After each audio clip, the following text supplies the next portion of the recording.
Hello friends, welcome back to the Dhamma Talk. Today we're going to explore one of the most fascinating and profound areas of Buddhist philosophy, the Abhidhamma. Specifically, we'll be diving into Chapter 1 of Handbook of Abhidhamma Studies, Volume 1 by Venerable Silananda. Now, if you've ever wondered how Buddhism explains the mind, how it categorizes reality, or how meditation connects to deep philosophical analysis, then this episode is for you.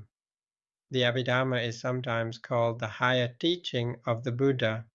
It's not about stories or parables, but about breaking down experience into its smallest building blocks. In this presentation, I'll guide you through the introduction to Abhidhamma, what it is, why it matters, and how it can transform the way we see ourselves and the world. We'll cover the four ultimate realities, the difference between conventional truth and ultimate truth, and why the Abhidhamma is considered the crown jewel of Buddhist thought. So sit back, relax, and let's journey together into the world of Abhidhamma. What is Abhidhamma? The word Abhidhamma literally means higher doctrine or special teaching. It is the third division of the Tipitaka, the Buddhist canon, alongside the Vinaya, which deals with discipline, and the Sutta, which contains the discourses. While the suttas often use stories, dialogues, and metaphors, the Abhidhamma is systematic and analytical. It breaks down reality into ultimate components: consciousness, mental factors, matter, and Nibbāna. Think of it this way: the suttas are like the narrative of a movie, characters, drama, lessons. The Abhidhamma is like the technical manual, explaining pixels, frames per second, and sound waves. Both are important, but Abhidhamma gives you the mechanics. And here's the key point: Abhidhamma is not abstract philosophy for its own sake. It's a practical map of the mind. By understanding how consciousness works, we can better practice meditation and overcome suffering. Conventional versus ultimate truth. In Buddhism, we distinguish between two levels of truth: samutissaka, conventional truth, and paramattha, ultimate truth. Conventional truth is the everyday language we use. I am walking, this is a person, that is a tree.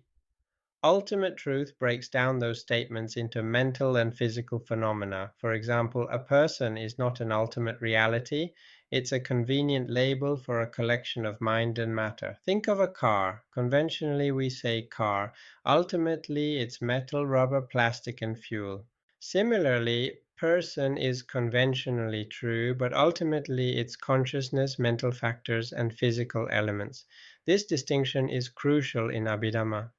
It helps us avoid clinging to concepts and instead see the impermanent conditioned nature of reality. The four ultimate realities.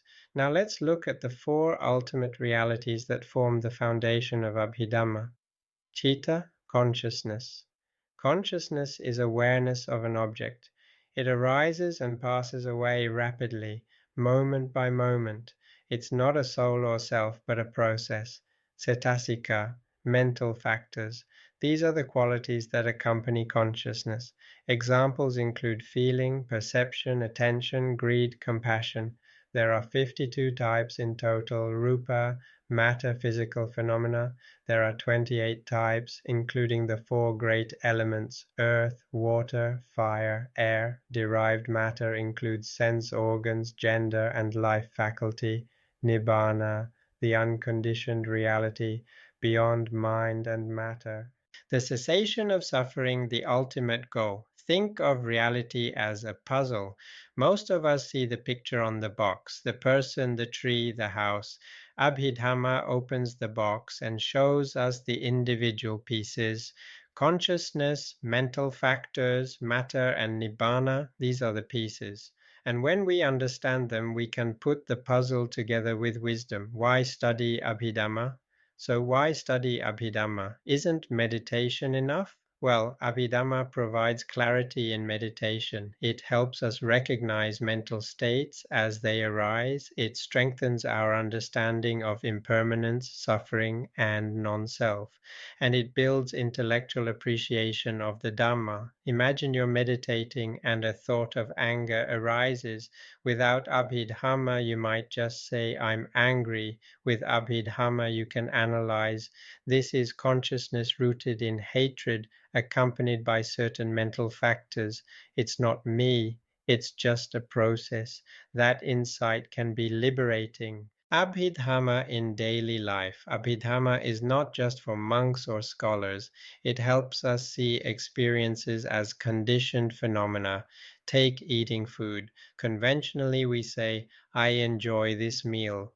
Ultimately, it's taste consciousness, mental factors of pleasant feeling, and rūpa of the food. This perspective reduces attachment and increases mindfulness. It reminds us that experiences are fleeting, conditioned, and not worth clinging to. Criticisms and responses. Of course, not everyone loves Abhidhamma. Some say it's too technical, not practical. Others argue it was developed after the Buddha. But here's the response. Regardless of origin, it is a powerful tool for understanding mind and matter. Many meditation masters emphasize its usefulness. It's like learning anatomy before becoming a doctor. You don't need it to live, but it gives you precision and depth. Conclusion and reflection. So, what have we learned today? Abhidhamma is the science of the mind in Buddhism. Chapter 1 introduces us to its purpose, analyzing reality into ultimate truths. By studying it, we gain insight into impermanence and non-self. It's not just theory, it's a guide for meditation and liberation. So that's chapter 1 of Handbook of Abhidhamma Studies. We've seen how Abhidhamma breaks down reality into consciousness, mental factors, matter, and Nibbāna. We've learned the difference between conventional and ultimate truth and why this analysis matters for our practice. If you enjoyed this deep dive, make sure to like, subscribe, and share. In the next episode, we'll move into chapter 2, where we explore consciousness in detail.